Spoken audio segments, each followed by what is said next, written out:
Thank you for tuning into our podcast, Canal Days, What Life is Like in the Industrial Connecticut River Valley of Massachusetts. I am your host, Carrie, and joining us today is Holyoke's very own local historian and creator of the historical tours of Greater Holyoke, Robert Camus. He personally offers and leads public and private tours, as well as presentations of historical sites within communities throughout the state of Massachusetts. Currently, the communities he has chosen to focus on this year are Holyoke, Chicopee, South Hadley, and East Hampton, and also Granby and Amherst as well. His tour spotlight on the local canals, reservoirs, cemeteries, and churches, as well as various park streets and selected historical houses within each community. Today's episode will be discussing the Vale Cemetery located in Belchertown, Mass. So, where is the cemetery located within Belchertown? Okay, it's rural because of where it is very rural location, even in Belchertown standards. Belchertown happens to be the third largest community in Massachusetts by geographic size out of 360 or so. It's an enormous place, but this is even rural by their standards. And if you want to find it, it's near the Granby border, definitely in Belchertown. And you have to get to East State Street, which is the Route 202, and then you go down to Rural Street, R-U-E-L, and then you get to Rural Street, R-U-R-A-L. All right, and then you'll find it. It's going to be on the west edge of that street. It's a cemetery found in 1769, and I'm going to comment today on much about this cemetery, including what the headstones and footstones directions are, and what are the other names for this cemetery, and then also about one particular gravestone that has a very unique epithet to it, but not totally unique. And tell us about the arrangement of the headstones and footstones within the cemetery. All right, they point east to west, like they should. The body is oriented east to west in Protestant cemeteries. Until about 1850, that was true.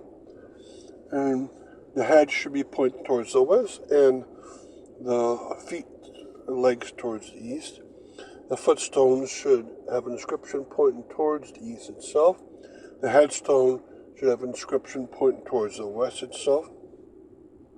Now, if you go into the cemetery, you find sure that there is an access in the cemetery for the headstones and footstones, and that's great to see. But the headstones and the footstones both point to the west, so inscription is towards the west. It should be that only the headstone should point towards the west. The footstone should point towards the east and be about 6 feet away from the headstone. In this one, those footstones, sure, there's lots of them still there, which is wonderful, but they're now pointing towards the west, inscription to the west instead of to the east. So should be switched, and that should be easy. What happened probably from 1880 to about 1900, there was a beautification movement across the United States where cemeteries would be fixed up to look like a beautiful lawn cemetery, typically, or sometimes a rural garden cemetery. This one fell prey to that, where the superintendent would have taken the footstones and pointed them towards the direction of the road, which happens to be towards the west. They didn't know that they should be in opposite directions, right? So I think in this cemetery I did find one case where they're just right, and all the rest were not right. But at least this has what most cemeteries do not have. At least most of the footstones are still around for the pre-1850 burials. And really quick, before we continue with the rest of our interview, just to fill our listeners in, if you are interested in signing up for any of his tours or find out any information, you can go to his website at holyokecanaltour.org. And there you can find videos and podcasts of the stops along each tour, and as well as photos and text of the historical sites throughout as well. And for private tours and other inquiries, you can email him directly at bobcat4214, capital B, at yahoo.com. And his tours make for fun, educational, outdoor activities for families and group parties. So getting back to our interview, what are some other names for the cemetery? All right, this cemetery had 3 names, so it's 3 total. For the first, let's say 100 years, it was founded in 1769. It was called the Coleman Dark Corner Cemetery. And there's not a person named Coleman buried here, so it must be just named after the neighborhood or district that's found within Belchertown. All right, and then after the Civil War, it took on the name Holyoke Cemetery. Well, it's not close to Holyoke. It's 3 communities to the east from the city of Holyoke. Why are they calling it Holyoke out there? Well, I think the neighborhood might have taken on the name of Holyoke District within Belchertown. It might have been because a person named Nat started a factory up there or a big farm, right? There's no one named Holyoke buried in this cemetery, so that's not it. Then, sometime about 100 years ago, it took on the name Rural Cemetery. And that's because it's on Rural Street. It's also rural within Belchertown. But what it is not, there's 5 types of cemeteries, and one of those types of cemeteries, a rural cemetery, a garden cemetery. This is not a rural cemetery type. Has it's laying out to look like a garden with curved roads. So it has that name, but it's not that type of cemetery. So don't let that confuse at all. And what does the epitaph of the George Thaping gravestone say? All right. My theory about what happened to the cemetery is this. The Baptists escaped out of Northampton and tried to find places far away from Northampton where the Congregationalists dominated the religious scene. The Congregations wanted everything on their own, in their way. So the Baptists escaped. One of the places they escaped to at first was in Granby. In Granby on Bachelor Street, there's a cemetery there that is most likely a former Baptist cemetery, founded in 1764. And the first burial there is a young boy, probably 8 years old, called Levi Clark. He died 4 years before Granby was even made. And that group of Baptist religious people stayed in Granby just for a few years. Then they went off to Belchertown. And where did they go? They went to this neighborhood of Belchertown around Rural Street. And they started up either a house became a chapel, or they made a tiny chapel. And so the Baptists stayed there for a few years. Now, the first burial in this cemetery is a George Thaping. He died in 1769. Now, what do Levi Clark of Granby, 1764 death, and George Thaping of Belchertown, 1769 death, have in common? Well, very little, except they were both Baptists, and they were both the first person to die in these small little Baptist communities. And so they both started a cemetery with their burials. And strange enough, they both have the same epitaph. All right, so let me read it to you. And the one in Belchertown, this point is more legible, but I know through a survey done in 1936 that they have the same epitaph for sure, because it was written down. Here I've begun a congregation, which you now here may see. It won't be long ere you will throng into the grave with me. This I have said has from the dead. Therefore get ready to, for you must, one day asked, and then I don't know what the rest of it is. They both have the same epitaph because they both started Baptist cemeteries, and they're both close in miles to each other, maybe a mile and a half from each other. So they both have the same epitaph. That's incredible. So the Baptists after that would move around, especially the pastor. I didn't know where they ended up, but the early Baptist history, a lot of these small towns is tough to follow. So thank you, and I hope you go visit there. And thank you, Robert, for educating us on your tours and historical topics of your expertise. And of course, we want to thank our listeners for tuning in. Thank you for tuning into our podcast, Canal Days, What Life is Like in the Industrial Connecticut River Valley of Massachusetts. I am your host, Carrie, and joining us today is Holyoke's very own local historian and creator of the historical tours of Greater Holyoke, Robert Como. He personally offers and leads public and private tours, as well as presentations of historical sites throughout the communities of Massachusetts. Currently, the communities he has chosen to focus on this year are Holyoke, Chicopee, South Hadley, and East Hampton, and also Granby and Amherst as well. His tours spotlight on the local canals, reservoirs, cemeteries, and churches, as well as various parks, streets, and selected historical houses within each community. Today's episode will be discussing the Lake Vale Cemetery, located in Belchertown, Mass. So tell us about the features of Lake Vale Cemetery. All right, this is the second oldest cemetery in Belchertown. The first one is the South Cemetery. And so this is kind of a neighborhood cemetery. It was started in the year 1755, and it's still going strong and looks very nice. It's modern part towards the left side and the old part towards the right side. And they're very distinctive and set apart from each other too. And that's a good sign because a lot of times they try to force the old cemetery's design into a new cemetery look.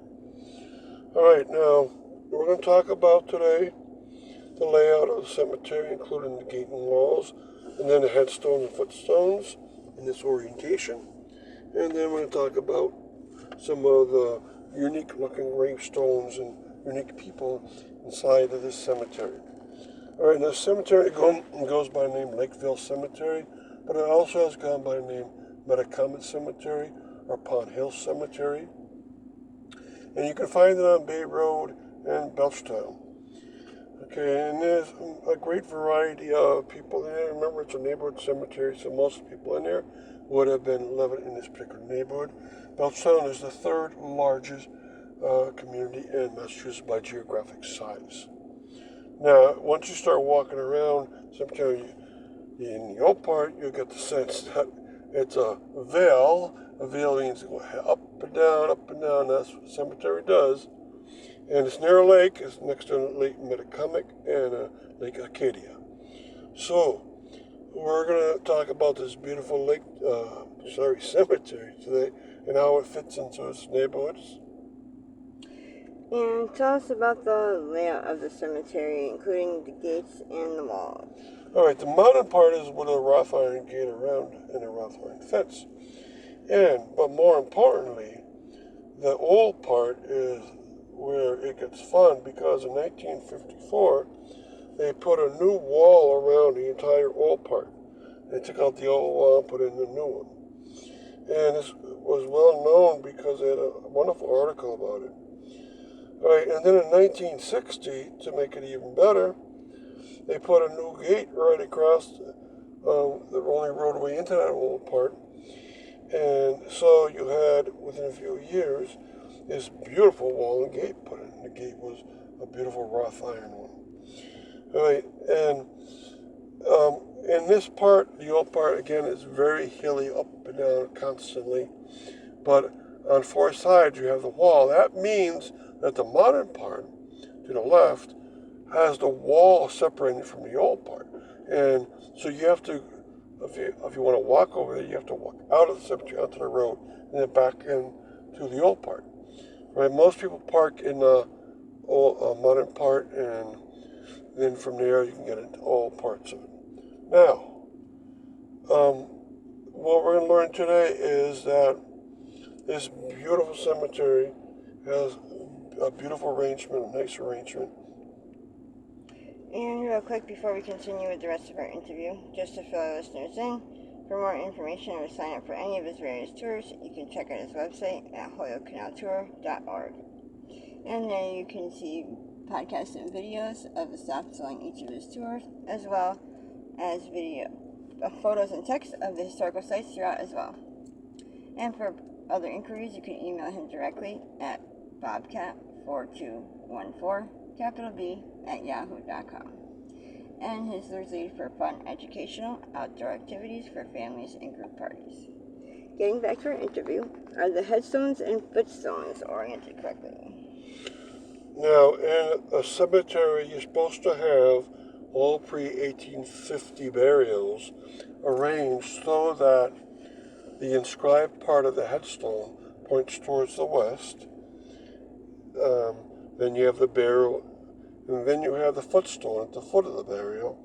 And that inscribed part of the footstone should point towards the east.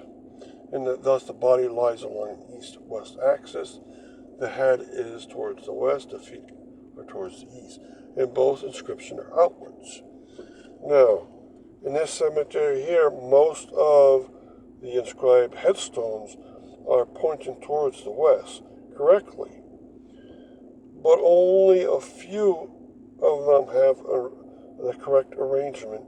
You should be able to, if you're looking at the headstone, read it, and then peek behind it and see the footstone. And then you're going to have the footstone pointing the other way. Now, I know there's one of those correct. That happens to be Samuel Henham, who died in the early 1800s. Right, his footstone is pointed out, and the footstone is in the back, pointing towards the east. Now, there's other close calls. For instance, there's a Jonathan Warner. Right, his headstone points towards the west, but his footstone's in front of the headstone. It should be behind it, right? It should be pointing towards the east. And his is in front. So, some of the stones have been moved around, especially the footstones, if they're even there. They're supposed to be pointing towards the east and behind the headstone itself.